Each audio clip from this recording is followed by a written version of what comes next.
নজর রাখবো আবহাওয়ার খবরের দিকে। আবারও বঙ্গোপসাগরে নিম্নচাপের মেঘ।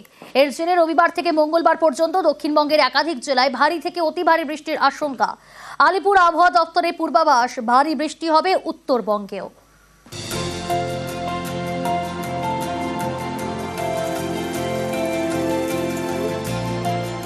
কখনো মেঘ, কখনো বৃষ্টি। সল্টলেক, বসিরহাট, কলকাতা, বৃষ্টিতে স্বস্তি, বৃষ্টি থামলেই অস্বস্তি। আলিপুর আবহাওয়া দপ্তর জানিয়েছে, বঙ্গোপসাগরে নতুন করে তৈরি হয়েছে ঘূর্ণাবর্ত, যা আগামী রবিবারের মধ্যে নিম্নচাপে পরিণত হওয়ার প্রবল সম্ভাবনা। এর জেরে দুর্যোগের আশঙ্কা।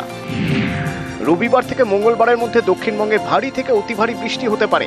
দক্ষিণ 24 পরগনা, পূর্ব ও পশ্চিম মেদিনীপুর, ঝাড়গ্রাম, পুরুলিয়া এবং বাঁকুড়ায় অতি ভারী বৃষ্টির সতর্কতা।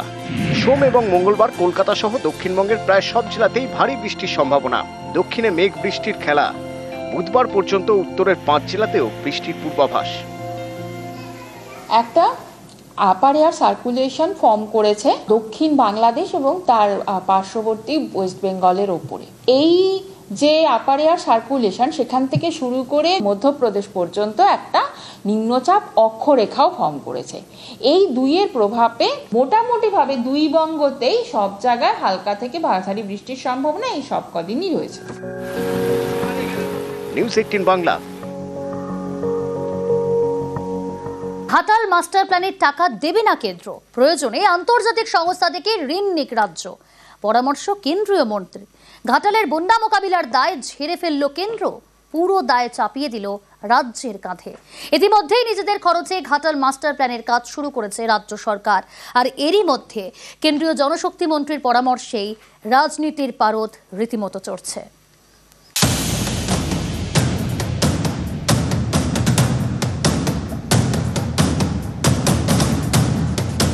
বর্ষা, অতিবৃষ্টি কিংবা ডিভিসি ছাড়া জল, বারবার বানভাসী পশ্চিম মেদিনীপুরের ঘাটাল। প্রতি বছরই দুর্ভোগ।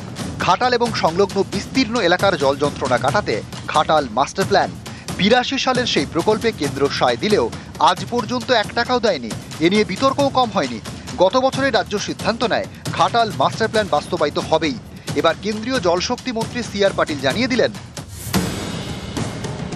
ঘাটাল মাস্টার প্ল্যানের জন্য রাজ্যকে কোনো টাকা দেওয়া হবে না।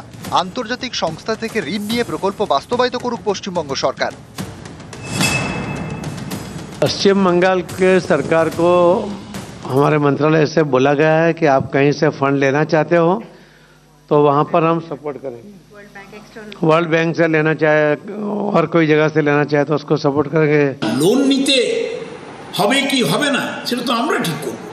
এটা বিশ্ব ব্যাংক লোন দেবে, কিন্তু বিশ্ব ব্যাংকের কাছে লোন নেওয়ার অনুমতিটা দেবে কেন্দ্রীয় সরকার। আজও অবধি কেন্দ্রীয় সরকার সেই অনুমতিটাই দেয়নি। ঘাটালের মানুষকে আশ্বস্ত করে বলতে পারি, ঘাটাল মাস্টার প্ল্যান হচ্ছে, হবে। আর বিজেপির এই মিথ্যাচারটা বুঝে নিন, দেখে নিন।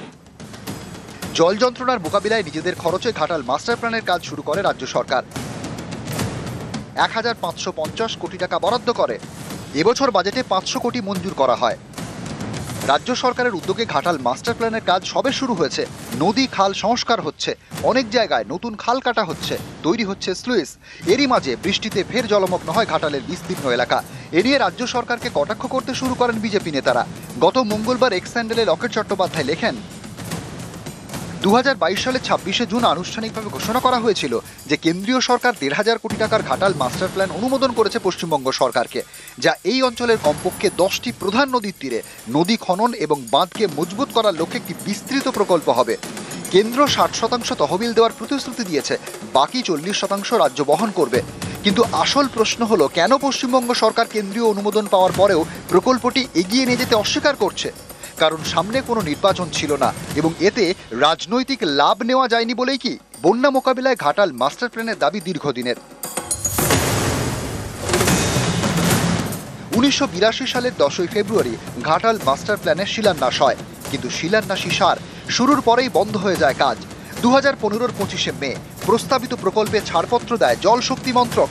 প্রথম পর্যায়ে প্রায় 1215 কোটি টাকা খরচ ধরা হয়, কিন্তু তারপরে আর জল গড়ায়নি।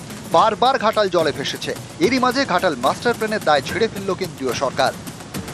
ঘাটালবাসী হিসাবে আমার আবেদন, যাতে রাজনীতির ঊর্ধ্বে এই ঘাটাল মাস্টার প্ল্যান হোক, কেন্দ্র রাজ্য সরকারের পাশে দাঁড়াক। কেন্দ্র দিলে তবে তো ভালো, তাড়াতাড়ি উঠবে জিনিসটা। ওটা যদি একজনের উপরে চাপ পড়ে তাহলে বিশাল চাপ হয়ে যাচ্ছে না। আমি আবেদন করব কেন্দ্র যাতে রাজ্যের সঙ্গে সহমত হয়ে মাস্টার প্ল্যানটা করুক, ঘাটালবাসীকে মুক্তি দিক বন্যার এলাকা থেকে। আপনি জমি দেবেন না, 14টা বছর কি করছিলেন? বারবার জমি চেয়েছে, জমি দেননি, এবং তারপরে সাহায্য করতে চেয়েছে। আর কয়েকটা মাস বাকি, এখন আপনি নিজের ঋণ নিয়ে করুন। এবার আপনাদের দায়িত্ব, আর তো কয়েকটা মাস বাকি। ডবল ইঞ্জিনের সরকার আসুক, ঘাটাল মাস্টার প্ল্যান আমরাই করে দেবো। হলো আমরা জমি দিই না, জমির পর জমি, তারপরেও যদি কেউ বলে জমি দিই না, তাহলে তো কি আর বলা যায়? আমাদের দেবে সেই টাকাটা যুক্তরাষ্ট্রীয় কাঠামোতে দেবার কথা। এটাই তো সংবিধান। সেই সংবিধানকে একটা বৃদ্ধাঙ্গুষ্ঠী দেখে যদি কোনো মন্ত্রী বলেন এই ধরনের কথা, কোথা থেকে ঋণ নেব না ঋণ নেব, এটা তো কারুকে আমাদের নির্দেশ দিতে পারেন না উনি। নিউজ 18 বাংলা। সরু রাস্তায় প্রতিদিন যানজট, আর এই সমস্যা মেটাতেই দুর্গাপুরে তৈরি হবে 2টি 4 লেনের রাস্তা। এর জন্য 20 কোটি টাকা বরাদ্দ আসানসোল দুর্গাপুর উন্নয়ন পর্ষদের। হাওড়ার আমতা পেল 20 কোটি টাকা খরচে নতুন সেতু। 4 লেনের 2টো রাস্তা তৈরি হবে, তার আগে হয়ে গেল শিলান্যাস। দুর্গাপুরের বিধাননগর ইমন কল্যাণ সরণি, সিটি সেন্টারের কাছে আম্বেদকর সরণি, 2টো গুরুত্বপূর্ণ রাস্তা। প্রতিদিন এই রাস্তায় ভিড় আর যানজট। এই সমস্যা মেটাতে উদ্যোগ নিয়েছে আসানসোল দুর্গাপুর উন্নয়ন পর্ষদ। 2টো রাস্তা এবার হবে 4 লেন। এর জন্য বরাদ্দ করা হয়েছে 20 কোটি টাকা। রাস্তার পাশে থাকবে পার্কিং এর সুবিধা, তৈরি হবে সার্ভিস রোড। আমরা দুর্গাপুরের যত ইম্পর্টেন্ট রোড আমরা চাইছি সবগুলোকে 4 লেন করার জন্য। আমরা 4 লেনিং করছি, সাফিসিয়েন্ট পার্কিং এর ব্যবস্থা করছি, আমরা ওয়াকিং ওয়ে লোকে যাতে পথচারী যারা তাদের ব্যবস্থা রাখছি, এডিটেড ইঞ্জিনিয়াররা যে প্ল্যান করছে, এগুলো কিন্তু আগামী 20 বছরের দৃষ্টিভঙ্গি নিয়ে আমি আশা করব আগামী 20 বছর অন্তত দুর্গাপুরের যানজটের এই যে সমস্যা, যেগুলো বহুল প্রচলিত রাস্তা, সেগুলো তো হবে না। অনেক উপকার হবে। এদের স্কুলে বাস যায়, পেশেন্ট পার্টি গাড়ি আসে, পেশেন্টরা যাওয়া আসা করতে পারে ঠিকমতো। বিধাননগরবাসীদের যাতায়াতের অসুবিধা হয়, এই রাস্তাটা হয়ে গেলে সবারই সুবিধা হয়, বিধাননগরবাসীর সুবিধা হয়, বাইরের লোকদের সুবিধা হবে।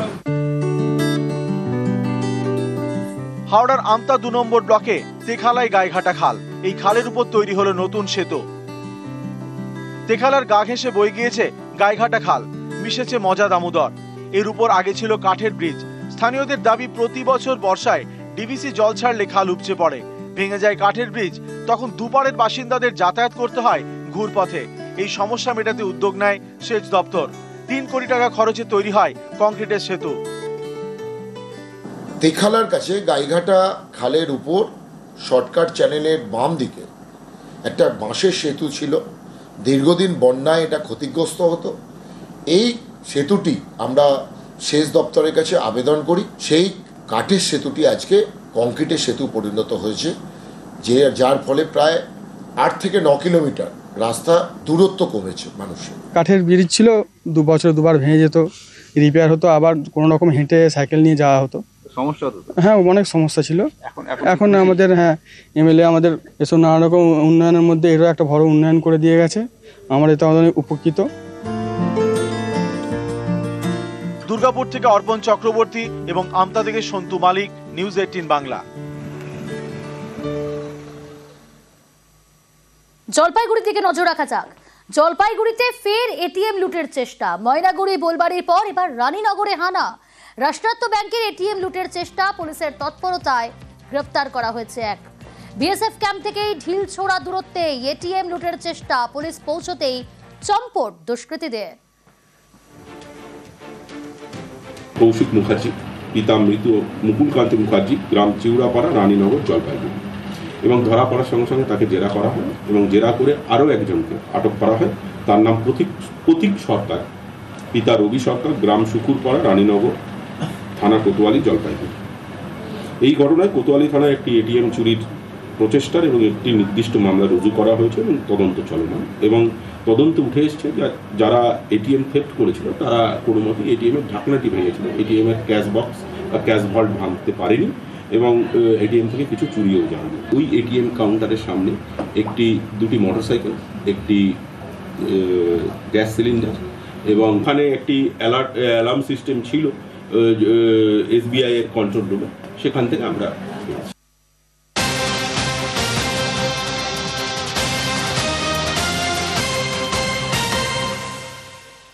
গত এক মাসে জলপাইগুড়ি শিলিগুড়িতে একের পর এক এটিএম লুট, একই কায়দায় বারবার এটিএম লুট। পরপর এটিএম লুটে ইতিমধ্যে গ্রেফতার কয়েকজন, মিলেছে বিহার যোগের প্রমাণও। ভিন রাজ্য থেকে এসে লুটপাট চালিয়ে চম্পট। এটিএম লুটের পর ভিন রাজ্যে গা ঢাকা একই গ্যাং বারবার লুট চালাচ্ছে বলেই অনুমান করছে পুলিশ।